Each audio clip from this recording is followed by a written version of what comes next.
दोस्तों, स्वागत है आप सभी का हमारे चैनल द इंडियन एक्सटूवर पर।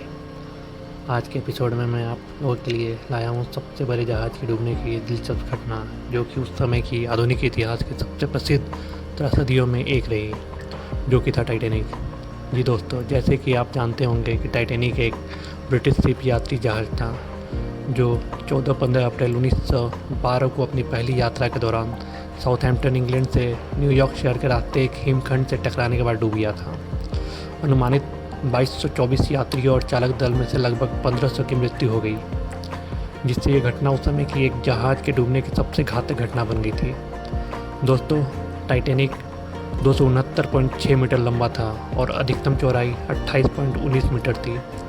टाइटैनिक प्रपोल्सन की आपूर्ति 3 मुख्य इंजनों द्वारा की गई थी, 2 प्रत्यागामी 4 cylinder triple expansion steam engine और एक केंद्रीय रूप से स्थित कम दबाव वाले पार्सल टरबाइन। 2 प्रत्यावर्ती इंजनों को संयुक्त उत्पादन 30,000 हॉर्स पावर था। स्टीम टरबाइन का उत्पादन 16,000 हॉर्स पावर था। दोस्तों, टाइटैनिक की पहली यात्रा लगभग 1885 क्रू सदस्य सवार थे। टाइटैनिक के यात्रियों की संख्या लगभग 1317 थी। प्रथम श्रेणी में 324, द्वितीय श्रेणी में 284 और तृतीय श्रेणी में 709। इनमें से 869 पुरुष और 447 महिलाएं थी। उसमें 107 बच्चे सवार थे, जिनमें से सबसे बड़ी संख्या तीसरी कक्षा के बच्चों की थी। पहली यात्रा के लिए जहाज़ की क्षमता काफ़ी कम थी और इसमें 2453 यात्री बैठ सकते थे। 833 प्रथम श्रेणी में, 614 द्वितीय श्रेणी और 1006 तृतीय श्रेणी। टाइटैनिक को 17 अप्रैल की सुबह न्यूयॉर्क पहुंचने की योजना थी। किंगस्टाउन छोड़ने के बाद टाइटैनिक ने अपने आयरिश तट का अनुसरण करते हुए फास्टेंट रॉक तक लगभग 63 मील की दूरी तय की।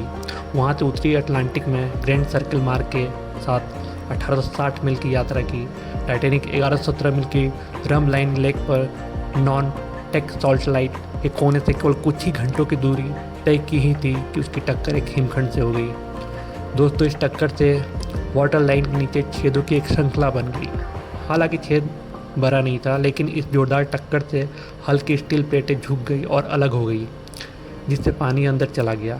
जल्दी यह स्पष्ट हो गया था कि टाइटैनिक डूब जाएगा, क्योंकि 4 से अधिक डिब्बों में पानी भर जाने के कारण जहाज़ तैर नहीं रहा था और कुछ घंटों में टाइटैनिक धीरे धीरे आगे की ओर झुकता गया और पूरी तरह से ये जल समाधि ले लिया। दोस्तों, कई कारकों के कारण डूबने से हताहतों की संख्या स्पष्ट नहीं हो पाई। इनमें से यात्री सूची पर भ्रम बना ही रह गया, जिसमें कुछ ऐसे लोग के नाम शामिल थे जिन्होंने अंतिम समय में अपनी यात्रा रद्द कर दी थी, और यह तथ्य कि यात्रियों के विभिन्न कारणों ने उपनामों के तहत यात्रा की थी और इसीलिए उन्हें हताहतों की सूची में पूरी तरह से स्पष्ट नहीं हो सकी।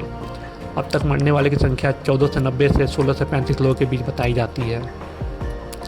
दोस्तों, इस दुर्घटना को मानव इतिहास में एक बड़े दुर्घटना में एक मानी जाती है, और आप लोगों को इस पर क्या राय है कमेंट बॉक्स में ज़रूर बताएं। और ऐसे ही रोचक इतिहास की जानकारी के लिए इस वीडियो को लाइक करें और मेरे चैनल को सब्सक्राइब करें, ताकि अब तक हमारी आने वाली वीडियो पहुंचती रहे।